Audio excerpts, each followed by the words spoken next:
قال اللہ تبارک و تعالی فی القرآن المجید والفرقان الحمید اعوذ باللہ من الشیطان الرجیم بسم اللہ الرحمن الرحیم الہاکم التکاثر حتی زرتم المقابر کلا سوف تعلمون ثم کلا سوف تعلمون کلا لو تعلمون علم الیقین لترون الجحیم ثم لترونها عین الیقین ثم لتسألن یومئذ عن النعیم۔ صدق اللہ مولانا العظیم۔ آج سورۃ التکاثر کی جو آخری آیت ہے اس پہ میں نے چند باتیں عرض کرنی ہیں، کیونکہ یہ جو آخری آیت ہے اس کا مضمون جو ہے وہ ساری سورت سے جدا ہے، جس میں اللہ فرماتا ہے ثم لتسألن یومئذ عن النعیم۔ نعمت کا معنی جو ائمہ لغت ہیں جنہوں نے عربی ادب پہ لکھا ہے، سب سے مشہور کتاب ہے المفردات، اس میں قرآن مجید کے لفظوں کے معنی ہیں، اس میں نعمت کا معنی آپ کو ملے گا، علاوہ ازیں جو باقی کتب ہیں قاموس کے اندر، لسان العرب کے اندر لفظ نعمت نکالیں تو آپ کو معنی مل جائے گا۔ بہت سارے اس کے معنی تھے، تو اس میں سے میں فقط ایک دو معنی عرض کر دیتا ہوں۔ النعمتوں، تو نعمت کیا ہے؟ وہ کہتے ہیں کلو ما ينتفع به ویستلذ، کہتے ہیں ہر وہ شے جس کے ذریعے تم دنیا اور آخرت میں نفع حاصل کرو، وہ شے جو تمہیں دنیا میں بھی نفع دے اور تمہیں آخرت میں بھی نفع دے، فرمایا وہ ہے نعمت۔ اور پھر اگلا لفظ ہے ویستلذ، اور وہ شے جس سے تم دنیا میں بھی لذت حاصل کرو اور جس سے تم آخرت میں بھی لذت حاصل کرو، وہ ہے نعمت۔ تو جس شے سے بھی دنیا اور آخرت میں نفع ملے وہ نعمت ہے، اس کا اللہ نے پوچھنا ہے۔ جس شے سے بھی تم سے دنیا اور آخرت میں تمہیں لذت ملے اور اس کا بھی اللہ تعالیٰ نے ہم سے پوچھا، یہ نعمت کا معنی ہے۔ اب اس کے اندر آپ اندازہ لگا لیں کہ زندگی میں کتنی چیزیں ہیں جن سے ہم نفع حاصل کرتے ہیں، فائدہ حاصل کرتے ہیں، اور کچھ چیزوں کا ذکر میں آگے کرتا ہوں۔ اب جب یہ آیت میرے آقا صلی اللہ علیہ وسلم پہ نازل ہوئی، یہ سورت نازل ہوئی، اس میں یہ آیت ہے، تو حضرت ابو ہریرہ رضی اللہ تعالیٰ عنہ وہ روایت کرتے ہیں، اور یہ حدیث آئی ہے جامع ترمذی کے اندر ابواب التفسیر، کہ آیتوں کی تفسیر، کچھ آیتوں کی تفسیر امام ترمذی رحمۃ اللہ تعالی نے بیان کی ہے، تو اس میں اس آیت کی تفسیر میں آپ کیا لکھتے ہیں؟ حدیث پاک روایت کرتے ہیں، حضرت ابو ہریرہ رضی اللہ عنہ کہتے ہیں قالا لما نزلت هذه الآیہ، حضرت ابو ہریرہ کہتے ہیں جب یہ آیت نازل ہوئی، کون سی؟ ثم لتسألن یومئذ عن النعیم، کہ اس دن تم سے نعمتوں کے بارے میں سوال ہوگا۔ کہتے جب یہ آیت اتری تو قال الناس، جو صحابہ کرام سامنے بیٹھے تھے وہ کہنے لگے یا رسول اللہ صلی اللہ علیہ وسلم ان ای النعیم تسألو، آقا وہ کون سی نعمتیں ہیں جس کا سوال کیا جائے گا؟ اور آگے کہتے ہیں وَإِنَّهُمَا الْأَسْوَدَانِ، کہتے ہیں آقا ہمارے پاس تو صرف دو کالی چیزیں ہیں بس، اور کچھ بھی نہیں ہے۔ کون سی دو کالی چیزیں؟ صحابہ کہتے ہیں آقا یا تو ہمارے پاس پینے کے لیے پانی ہے یا پھر ہمارے پاس کھانے کے لیے کھجور ہے، ٹوٹل دو چیزیں ہیں ہمارے پاس، اور اللہ کہتا ہے کہ تم سے سوال کیا جائے گا۔ تو آقا کون سی نعمتیں ہمیں ملی ہوئی ہیں کہ جن کا ہم سے سوال ہونا ہے؟ دو ہی تو چیزیں ہیں، جنگ پہ جاتے ہیں، پھر کھانے کے لیے شاید کچھ نہیں، ایک کھجور ہے، اس کو بھی چوس چوس کے ایک کھجور کئی بندے کھاتے ہیں، اور پینے کے لیے پانی ہے، کبھی ملتا ہے کبھی نہیں ملتا، اور جیسا پانی ہو، کھارا ہو کڑوا ہو، جیسا بھی ہے، کہتے بس دو ہی تو چیزیں ہمارے پاس، پھر نعمتوں کا سوال کیسا؟ اب یہ صحابی نے سوال اٹھایا، صحابہ کرام نے، کہتے ہیں آقا وَإِنَّهُمَا الْأَسْوَدَانِ وَالْعَدُوُّ حَاضِرٌ، آقا پینے کھانے پینے کے لیے ٹوٹل 2 یہ کالی چیزیں ہیں، اور ہر وقت دشمن ہمارے سر پہ کھڑا ہوا ہے، ہر دوسرے تیسرے دن جنگ آئی ہوئی ہے، ادھر منافقین پریشان کرتے رہتے ہیں، ادھر جنگیں ہوتی رہتی ہیں۔ اب میرے آقا مدینے میں گئے، اور مدینے میں کتنے سال گزرے؟ ٹوٹل 8 سے 10 سال جنگیں ہوئی ہیں۔ 13 سال تو آقا نے مکہ میں گزارے، 10 سال میرے آقا نے کم بیش مدینے میں گزارے، تو 10 سالوں میں جنگیں کتنی ہوئی ہیں؟ 83 جنگیں۔ یہ ساری جنگیں مدینے میں ہوئی ہیں، مکے میں کوئی جنگ نہیں ہوئی تھی۔ تو کہنے لگے صحابہ کرام کہ آقا اب 10 سال میں 83 جنگیں ہوں تو 1 سال میں کتنی بنیں گی؟ اب اندازہ لگا لیں آپ، 7-8 جنگیں بنتی ہیں ایک سال میں۔ اگر 7-8 بار جنگ پہ جا رہے ہوں تو صحابہ کرام نے یہی تو کہا، عرض کیا آقا بس کہ وَالْعَدُوُّ حَاضِرٌ، دشمن ہر وقت ہمارے سامنے کھڑا ہے، وَسَيُوفُنَا عَلَىٰ عَوَاتِقِنَا، اور تلواریں ہمارے کندھوں پہ ہی رہتی ہیں، رکھنے کا موقع ہی نہیں ملتا، ہر وقت کوئی نہ کوئی دشمن اور کوئی نہ کوئی حملہ کرنے والا، کوئی نہ کوئی جو ہمارے مشن ہے وہ آیا کھڑا ہے۔ تو آقا پھر نعمتیں کون سی جس کا ہم سے پوچھا جائے گا؟ تو میرے آقا نے ان صحابہ کے اس سوال پر فرمایا، قال صلی اللہ علیہ وسلم اِنَّ ذَلِكَ سَيَكُونُ، فرمایا ان قریب نعمتیں تمہیں ملیں گی۔ ابھی اگر نہیں ہے، اگر پانی اور کھجور ہے ابھی تو پریشان نہ ہونا، وقت آ رہا ہے آہستہ آہستہ، ابھی تو انقلاب کی طرف بڑھ رہے ہیں، مشکلات سے گزر رہے ہیں، فرمایا وقت آئے گا، انقلاب آئے گا، پھر نعمتیں بے بہا ہوں گی، اب زکوٰۃ دینے والا نہیں ملتا، وقت آئے گا زکوٰۃ لینے والا نہیں ملے گا، وہ دور ہوگا جس میں نعمتیں بے بہا ہو جائیں گی۔ وہ وقت آنے والا، آقا نے نگاہ نبوت سے دیکھا۔ اب جو آقا کی تعلیمات ہیں وہ فقط ان صحابیوں تک نہیں ہے جو سامنے تھے، یہ تعلیمات قیامت تک کے ایمان والوں کے لیے ہے۔ تو آگے آقا دیکھ رہے تھے کیسی کیسی نعمتیں آئیں گی، ابھی تو صرف پانی اور کھجور ہے، آگے چلیں کیا کچھ ملتا ہے۔ تو اب یہ اس آیت کا شان نزول ہے۔ پھر ایک اور روایت میں اس آیت پر جو حدیث پاک ہے وہ حضرت عبداللہ ابن عباس رضی اللہ تعالی عنہما ان سے مروی ہے، وہ بیان کرتے ہیں ان ابن عباس فی قولہ تعالی ثم لتسألن یومئذ عن النعیم، وہ اس آیت کے بارے میں کہتے ہیں کالا النعیم، وہ کہتے ہیں آقا نے فرمایا یہ نعیم کیا ہے، یہ نعمتیں کیا ہے جن کا پوچھا جانا ہے؟ تو آقا فرماتے ہیں صحت الابدان، یہ بدنوں کا صحت مند ہونا ہے، یہ تمہارا بدن ہے، بدن کا صحت مند ہونا یہ نعمت ہے جو اللہ نے تمہیں دی ہے، اس کا سوال کیا جائے گا۔ یہ بدن کی سلامتی، صحت کا حاصل ہونا یہ بہت بڑی نعمت ہے۔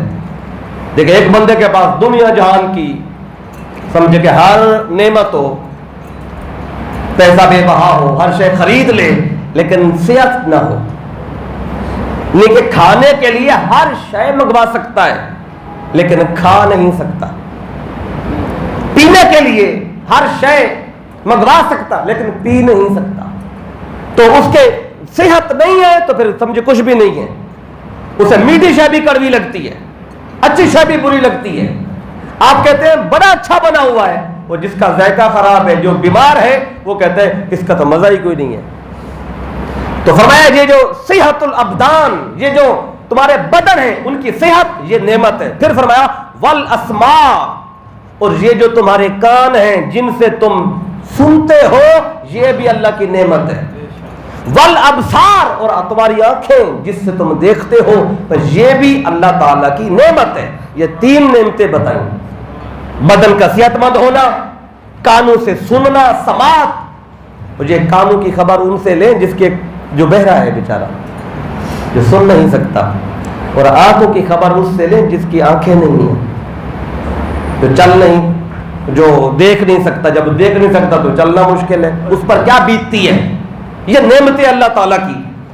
اور یہ تو میں آنکھ کی بات بتا رہا ہوں، میں ایک شخص ہے گزرا ہے تو اس کی آنکھیں تو تھیں لیکن یہ جو آنکھ کے اوپر یہ جو آنکھ کے پپوٹے ہیں جس کے اوپر یہ آپ کو چھوٹے چھوٹے بال نظر آ رہے ہیں جسے آپ پپلیاں بولتے ہیں، ٹھیک ہے، تو یہ جو آنکھ کھلتی اور بند ہوتی ہے یہ اس کے پٹھے ہیں، یہ آٹومیٹک سسٹم ہے، آٹومیٹک تو اگر کوئی شے آپ کی آنکھ کی طرف آ رہی ہو یہ خود بخود بند ہو جاتی ہے.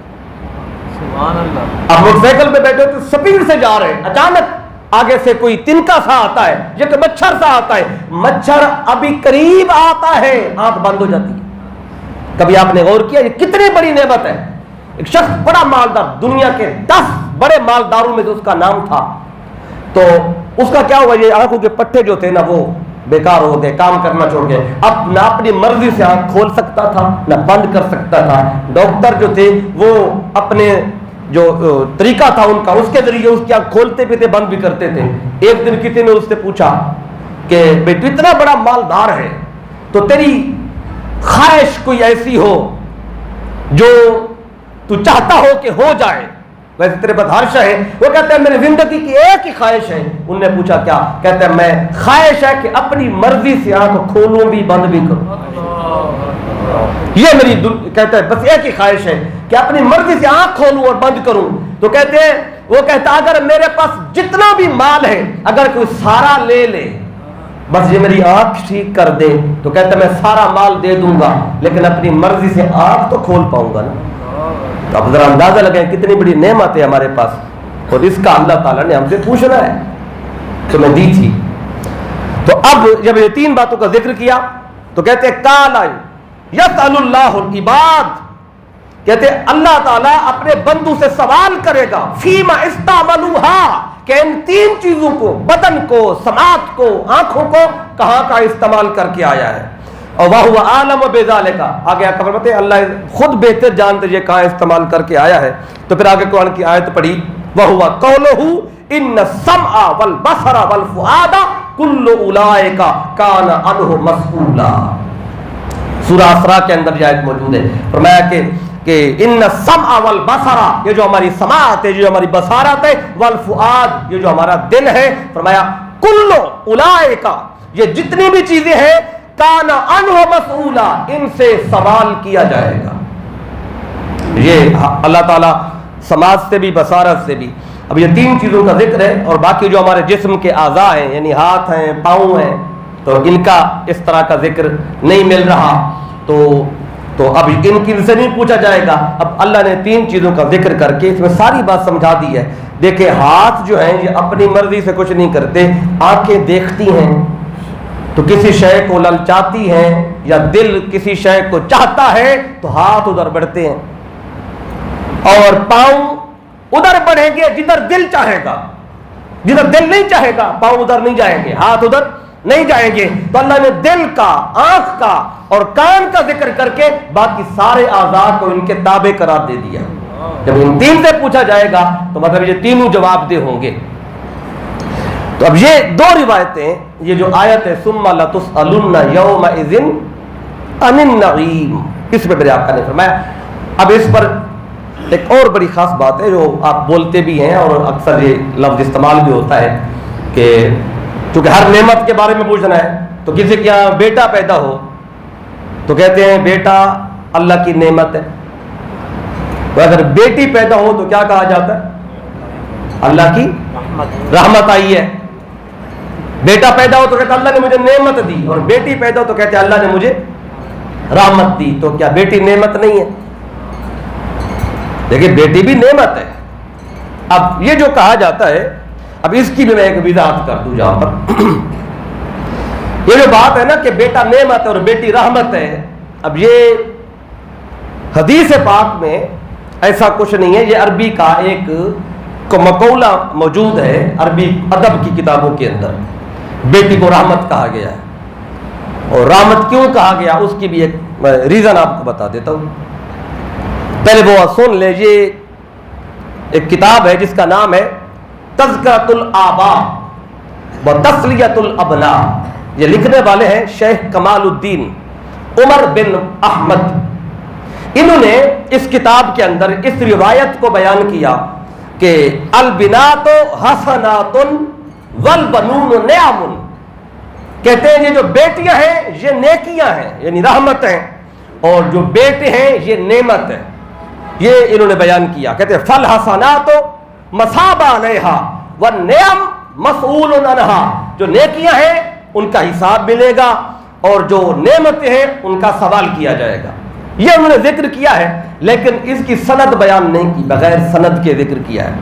تو پھر جو باقی جو ادب کے اور لغت کے جو ائمہ ہیں, عربی ادب کی کتابوں کے اندر یہ بات موجود ہے, لیکن حدیث پاک کے حوالے سے اس پر اتفاق یہ ہے کہ یہ آقا کا فرمان نہیں ہے بلکہ ایک مقولہ ہے. تو اب یہ جو کہا جاتا ہے کہ بیٹی رحمت ہے, تو اب اس میں تو میں نے کہا نا یہ حدیث پاک اس طرح نہیں ہے, یہ عربی کا مقولہ ہے. تو عربی میں یہ جو لفظ نعمت ہے, نعمت کا ایک معنی قرآن مجید میں رحمت بھی بیان ہوا ہے. لفظ نعمت قرآن مجید میں پڑھیں. میں نے جب اس کو مطالعہ کیا تو میرے پاس وہ 8-10 آیتیں میں نے اکٹھی کی جس میں اللہ نے لفظ نعمت کے 10 معنی بیان کیے. کیونکہ لفظ نعمت قرآن مجید میں کسی ایک معنی میں نہیں آیا, کم و بیش 10 معنی میں استعمال ہوا ہے. ان 10 میں سے ایک معنی نعمت کا رحمت بھی ہے. اور یہ کہاں پہ ہے؟ یہ سورت ہے حجرات, آیت نمبر 7 اور 8 کو پڑھیں. اس میں یہ لفظ آیا ہے وہ نعمت و رحمت کے معنی میں. اللہ نے فرمایا وَاعْلَمُوا أَنَّ فِيكُمْ رَسُولَ اللَّهِ, جان لو اللہ کا رسول تمہارے اندر موجود ہے. لَوْ يُطِيعُكُمْ فِي كَثِيرٍ مِّنَ الْأَمْرِ لَعَنِتُّمْ وَلَكِنَّ اللَّهَ حَبَّبَ إِلَيْكُمُ الْإِيمَانَ وَزَيَّنَهُ فِي قُلُوبِكُمْ وَكَرَّهَ إِلَيْكُمُ الْكُفْرَ وَالْفُسُوقَ وَالْعِصْيَانَ أُولَٰئِكَ هُمُ الرَّاشِدُونَ. یہ بات کر کے اللہ فرماتا ہے فَضْلًا مِّنَ اللَّهِ وَنِعْمَةً, فرمایا کہ اللہ نے تمہارے لیے ایمان کو محبوب بنا دیا, اسے تمہارے دلوں میں مزین کر دیا, اور اللہ نے کفر کو, فسق کو, نافرمانی کو تمہارے لیے ناپسند کیا. یہ باتیں کر کے اللہ کہتا ہے کہ فضلا من اللہ, یہ اللہ کی طرف سے تمہارے اوپر فضل بھی ہے, وہ نعمت اور اس کی رحمت بھی ہے. تو یہاں نعمت رحمت کے معنی میں آئی ہے. چونکہ نعمت کا ایک معنی رحمت بھی ہے تو بیٹا بھی نعمت ہے, بیٹی بھی نعمت ہے, تو کسی ایک معنی کو لے کر بیٹی کو رحمت بھی کہہ دے تو یہ بھی ٹھیک ہے. تو اس وجہ سے بیٹی کو رحمت کہہ دیا جاتا ہے. اور یوں دیکھیں تو دونوں نعمتیں ہیں, بیٹا بھی اور بیٹی بھی. اب تھوڑا سا اور آگے بڑھتے ہیں. تو جن نعمتوں کا اب میرے آقا صلی اللہ علیہ وسلم نے ذکر فرمایا, اب میں اس کی طرف آتا ہوں. ایک حدیث پاک بڑی پیاری حدیث ہے, اور یہ درجنوں کتب حدیث میں حدیث پاک مختلف طرق سے آئی ہے. مضمون حدیث کا تقریباً ایک ہی ہے, لیکن بعض روایات میں راوی چونکہ مختلف ہیں, ہو سکتا ہے یہ واقعات 2-3 ہو سکتا ہے واقعہ ایک ہی ہو. لیکن ایک حدیث پاک میں ہے کہ میرے آقا صلی اللہ علیہ وسلم ایک انصاری صحابی تھے ابو الحیثم, اس کے پاس تشریف لے گئے اس کے باغ میں. اور ایک حدیث پاک میں آتا ہے کہ میرے آقا حضرت ابو ایوب انصاری رضی اللہ تعالی ان کے باغ میں تشریف لے گئے. تو جن کے باغ میں آقا تشریف لے گئے تو وہ صحابی 2 نام ملتے ہیں, لیکن باقی سارا مضمون تقریباً ملتا جلتا ہے حدیث کا. اس میں میرے آقا نے کچھ چیزیں تناول فرمائیں, اور تناول فرمانے کے بعد آخر میں فرمایا کہ یہ وہ نعمتیں ہیں جن کا سوال کیا جائے گا.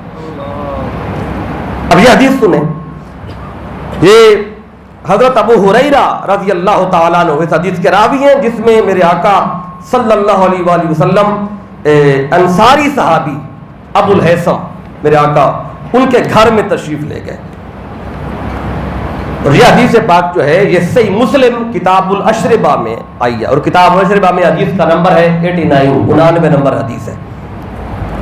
اور جو ابو ایوب انصاری والی حدیث ہے وہ بھی آگے میں کوٹ کرتا ہوں, تو اس میں کچھ چیزیں اور بھی ہیں اور اس میں کچھ چیزیں ہیں جو اس میں نہیں ہیں. دونوں حدیثیں میں اکٹھی بیان کر دیتا ہوں. حضرت ابو ہریرہ رضی اللہ تعالی عنہ آپ روایت کرتے ہیں کہ قالا خرج رسول اللہ صلی اللہ علیہ وسلم ذات یوم او لیلۃ, کہتے ایک دن آقا دن کو یا رات کو, کہتے دن تھا یا رات تھی, تو آقا تشریف لے گئے. فاذا ہوا بابی بکر و عمر, کہ آقا جب گھر سے باہر نکلے تو میرے آقا کو گھر سے باہر دونوں جو آقا کے غلام ہیں شیخین, سیدنا ابو بکر صدیق رضی اللہ تعالیٰ عنہ اور سیدنا عمر بن خطاب رضی اللہ تعالیٰ عنہ, دونوں میرے آقا کو باہر گلی میں مل گئے.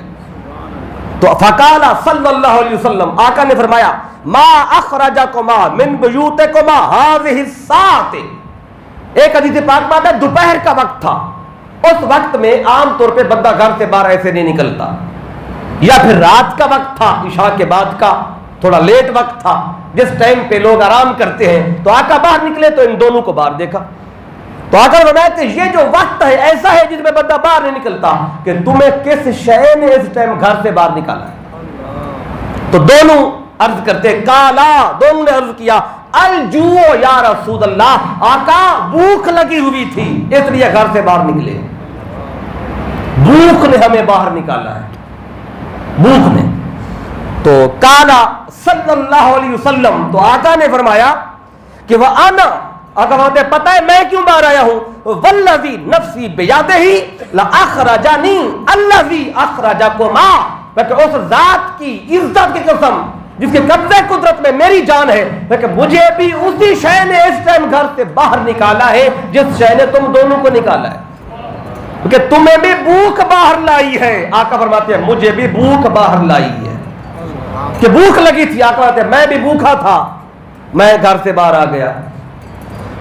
تو جب یہ بات چیت ہو گئی تو آقا فرماتے ہیں قومو, پھر بیٹھے کیوں ہو, اٹھو چلتے ہیں کہیں کچھ کھا کے آتے ہیں. فقامو ماہو, وہ دونوں آقا کے ساتھ اٹھے چل پڑے. فاتا رجلا من الانصار, تو اتنے میں میرے آقا ان دونوں کو لے کر انصاری کے گھر پہنچے. انصاری صحابی, میں نام بتا دی, ایک میں ابو ایوب انصاری کا نام ہے ایک حدیث پاک میں, اور ایک حدیث پاک ابو الہیثم انصاری کا نام ہے. تو اس میں ابو الہیثم کا ذکر آتا ہے, جو کہ ابو ایوب انصاری کا نام ایک اگلی حدیث میں موجود ہے.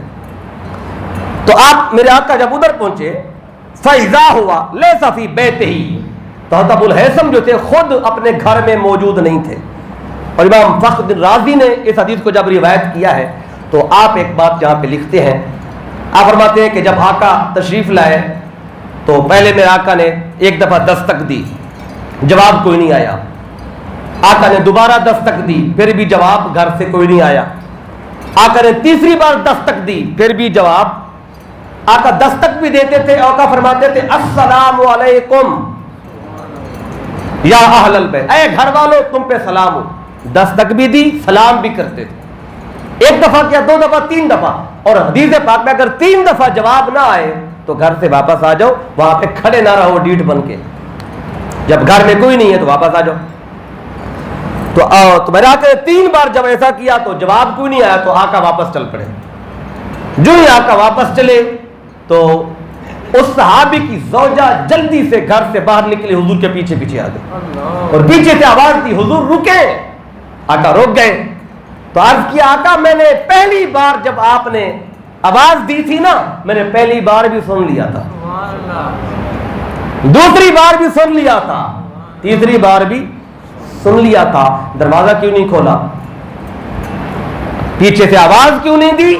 آقا میں چاہتی تھی آپ ہم پر زیادہ سلامتی بھیجیں. آپ نے ایک بار فرمایا نا السلام علیکم یا اہل البیت, اے گھر والوں تم پہ سلام ہو. میں نے دی چاہا کہ حضور اور سلامتی بھیجیں, ہم پر زیادہ سلامتی بھیجیں. تو حضور میں چاہتی تھی آپ زیادہ سلامتی بھیجیں ہم پر, تاکہ ہمیں زیادہ اللہ کی بارگاہ سے سلامتی ملے. جس پہ مصطفیٰ سلامتی بھیجیں پھر سلامتی کیسے نہ ہو. از کیا آقا میں سن لیا تھا. تو آقا فرماتے ہیں جو ابو الہیثم کدھر ہیں, آپ کے گھر والا کدھر ہے؟ تو وہ کہنے لگی کہ آقا وہ ہمارے لیے کہ ذہبا یستعذب لنا من الماء, آقا وہ ہمارے لیے میٹھا پانی لینے گئے ہیں, ابھی گئے میٹھا پانی لینے کے لیے. تو جب وہ صحابی واپس آیا تو اذ جاء الانصاری فنظر الى رسول اللہ وصاحبہ, اس نے آتے ہی دیکھا کہ آج میرے گھر میں مصطفیٰ بھی ہیں اور مصطفیٰ کے دو غلام بھی ہیں.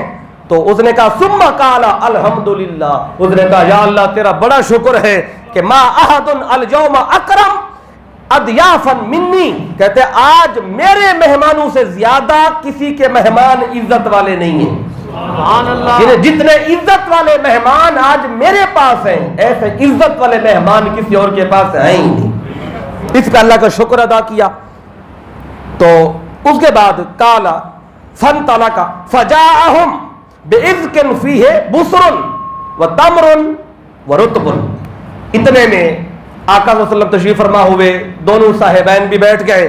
وہ جلدی سے گیا اور جا کر اس نے ایک کھجور کا خوشہ جلدی سے وہ توڑ کے لایا، جس میں پکی کھجوریں بھی تھیں، خشک بھی تھیں اور تر بھی تھیں، یعنی پکی ہوئی بھی، خشک بھی اور تر بھی، کہ تینوں طرح کی کھجوریں ہوں تاکہ آقا بھی کھائیں اور حضور کے یہ دونوں صاحب بھی کھائیں۔ تو یہ رکھ دیں، اور جب یہ کھا لی میرے آقا نے تو فقالا، اس نے کہا کلوا من ہذی، جب کھا لیا تو وَأَخَذَ الْمُدْيَ، پھر اس نے جلدی سے چھری اٹھائی، اب جا رہا تھا جانور ذبح کرنے، کہ کھجور کھا لی آقا نے، اب کھانا بناؤ، چھری پکڑی اس نے، جو ادھر چھری پکڑی، فقال له رسول اللہ، آقا نے فرمایا اسے ایاک والحلوب، آقا فرماتے ٹھیک ہے جانور ذبح کر لیکن دودھ والا جانور ذبح نہیں کرنا، یعنی وہ بکری ذبح نہ کرنا جو دودھ دیتی ہو۔